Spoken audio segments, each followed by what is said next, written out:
Welcome to the 2021 Freedom of Speech Award at the DW Global Media Forum. I'm Sertan Sanderson, and it is my distinct honor to introduce you to a courageous, outstanding journalist from Nigeria today, whose reporting has contributed immeasurable insights into understanding the dark underworld of human trafficking. According to UN estimates, about 80% of women arriving as migrants in Europe from Nigeria are likely the victims of sex traffickers who treat human life as nothing more than a commodity. Tobore Ovuorie decided to expose these criminal syndicates that perpetuate a cycle of prostitution, human trafficking, and organ trading. In 2013, she decided to pose as a prostitute in Lagos to get to the bottom of the story, subjecting herself to unimaginable suffering along the way. Her courage and her dedication to investigative journalism, uncovering criminal networks in her country and beyond, almost cost her her own life. Few things excite Tobore Ovuorie more than finding a good story. I've seen a story, rapes to probe $1.2 billion illegal trade in male sexual organ. Ovuorie has been speaking up against injustice since she was a little girl. Encouraged by her father, she decided to become an investigative journalist. I watched women being ill-treated. I watched children being treated unjustly. I watched the innocent being punished, and those who were not innocent were walking freely. That's the environment I'm coming from. So that's really laid the foundation for what I do now, wanting to give voice to the voiceless with the power of the written word. Ovuorie's work sometimes involves changing her identity. All her stories affect her personally, but none of them impacted her life as much as her 2013 investigation into Nigeria's human trafficking mafia. The story unfolded on this street, Allen Avenue, a popular hotspot for prostitution. For 7 months, Ovuorie was an undercover sex worker here. It was the toughest, most frightening and most challenging investigation, one she wasn't prepared for. She was raped, abused, and saw 2 people beheaded in front of her. I slithered into depression. There was the trauma, then post-traumatic stress, disorder, anxiety and panic attacks. At some point, it graduated. I became suicidal. Ovuorie is still recovering from that experience. Her story served as the inspiration for the Netflix film Laureate. She's made several other award-winning investigations and is adamant she's not stopping anytime soon.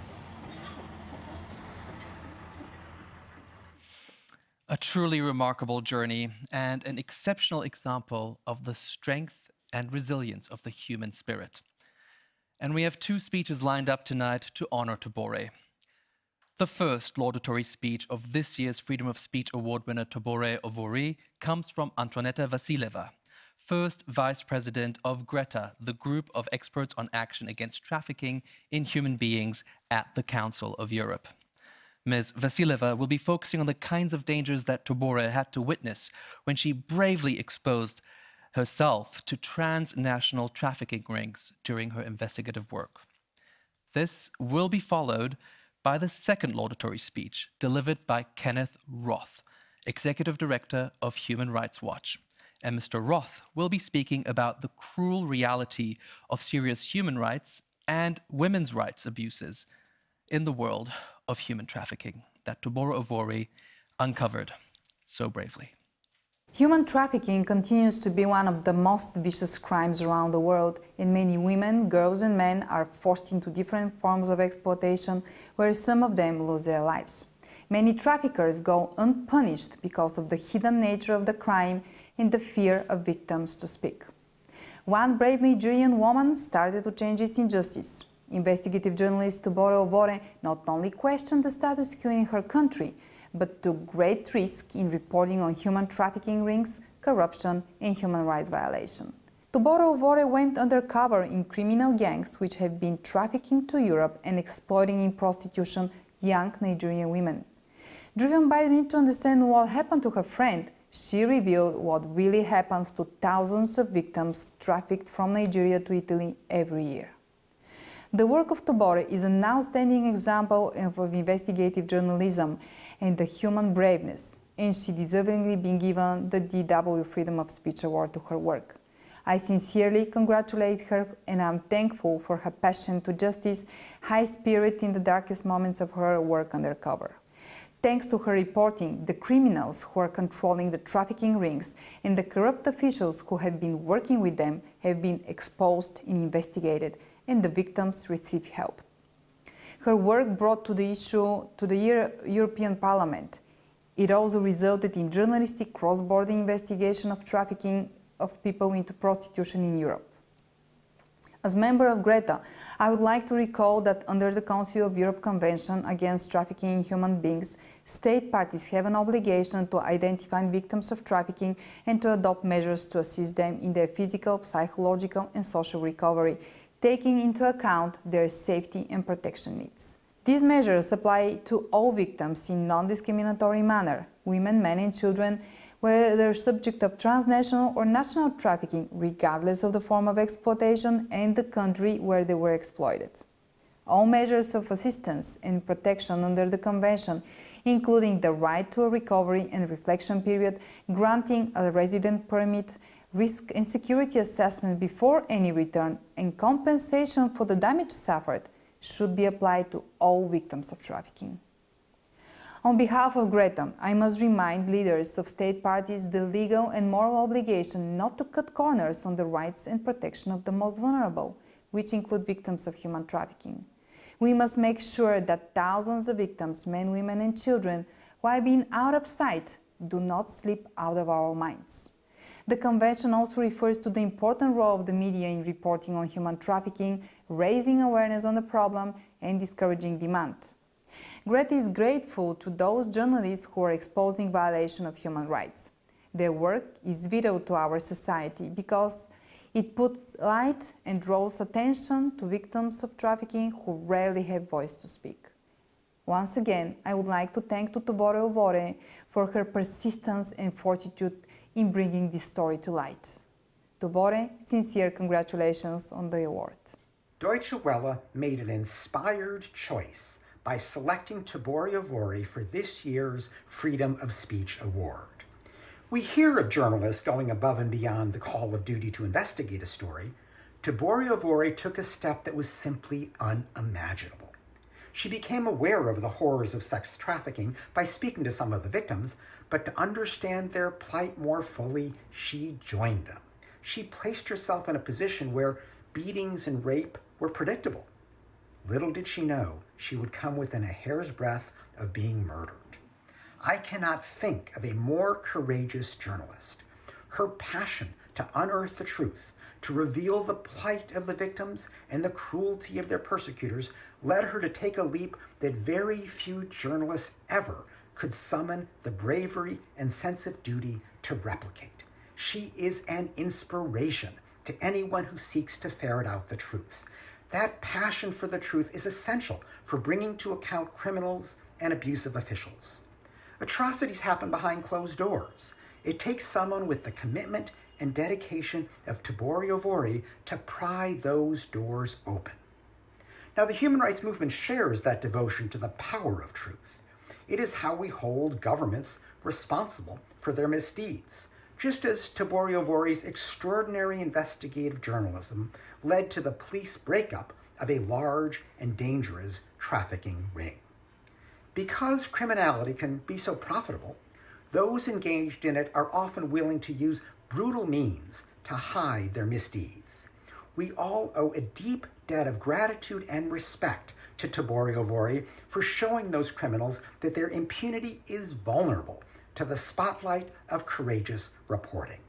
I hope and expect that her exemplary case of journalism at its best will motivate others to join her quest to investigate, expose, and help to stop such cruelty.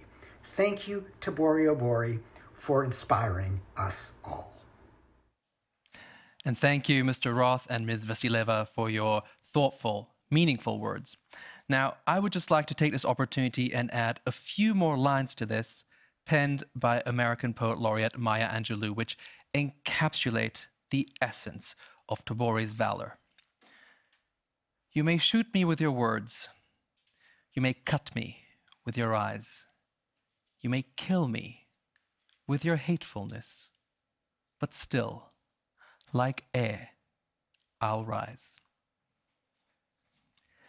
Like Mr. Roth has already said earlier, we all owe Tobore Ovuorie a huge thanks for uncovering the truths behind human trafficking with such uncompromising dedication. Your courage truly serves as an inspiration to all of us, not just reporters.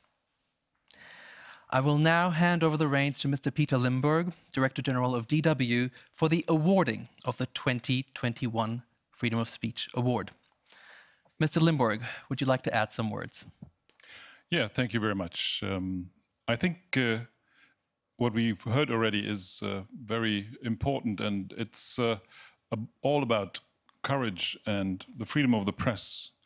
And that's why DW initially thought of 7 years ago that we have to really honor these journalists who risk so much. And we have our first award winner was Raif Badawi, who is still in prison in Saudi Arabia. And we had others, great journalists, but I really have to say that what you did for uncovering the truth is really absolutely impressive. So thank you very much that you came today here to Bonn from Nigeria. And I'm really happy that you are our award winner.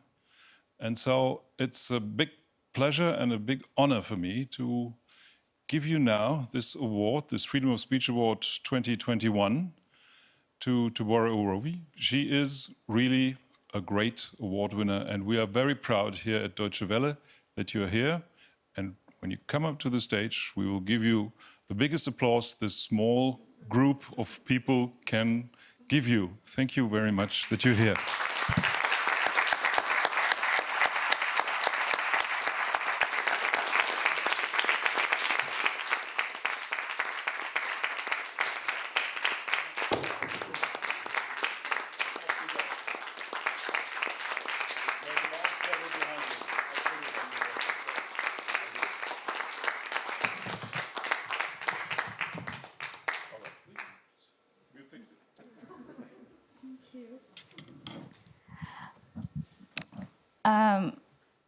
Thanks so much, Deutsche Welle, for the Freedom of Speech Award.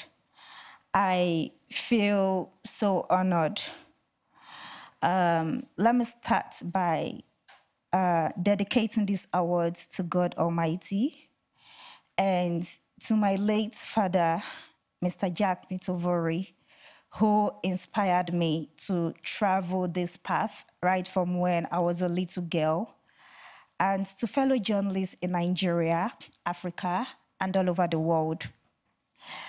I must state without mincing a word that being a journalist in Nigeria is difficult. We struggle for economic basis for our works and fight for access to information. We have doors slammed in our faces when we ask questions, and are bullied, intimidated, arrested, and imprisoned. I can confidently say that the free press in my country and surrounding African countries like Cameroon is in terrible shape. Unfortunately, the 2021 World Press Freedom Index by Reporters Without Borders indicates Nigeria ranks 120 out of 180 countries. This leaves us journalists in very untidy situations. Our work as journalists and media workers have become more difficult with the, I would say, infamous Twitter ban in Nigeria. Now, I'm going to explain this in a literary manner and personalizing it. Now, I have to climb the fence and get into my apartment. When I say my apartment, I mean Twitter, through the back door and windows. And that is like a thief, even when the keys to my apartment are with me. This is how my colleagues have been operating as well in Nigeria since the Twitter ban was slammed by the Nigerian government on the country, with no fewer than 200 million persons.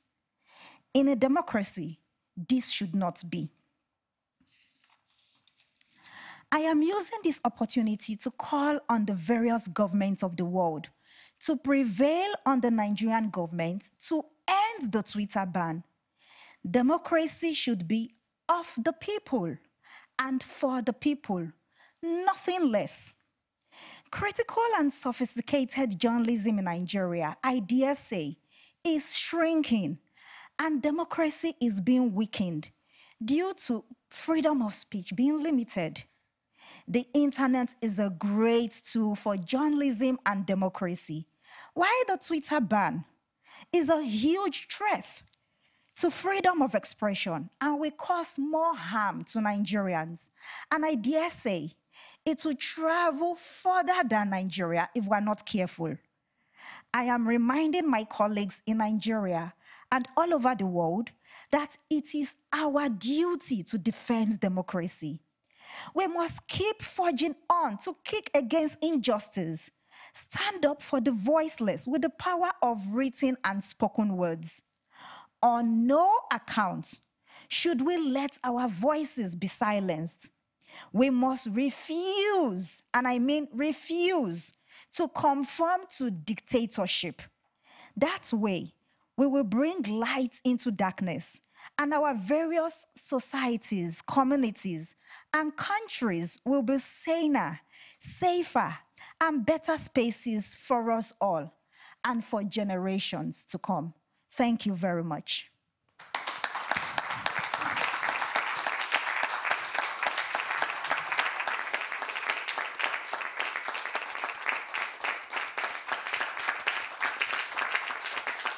Thank you.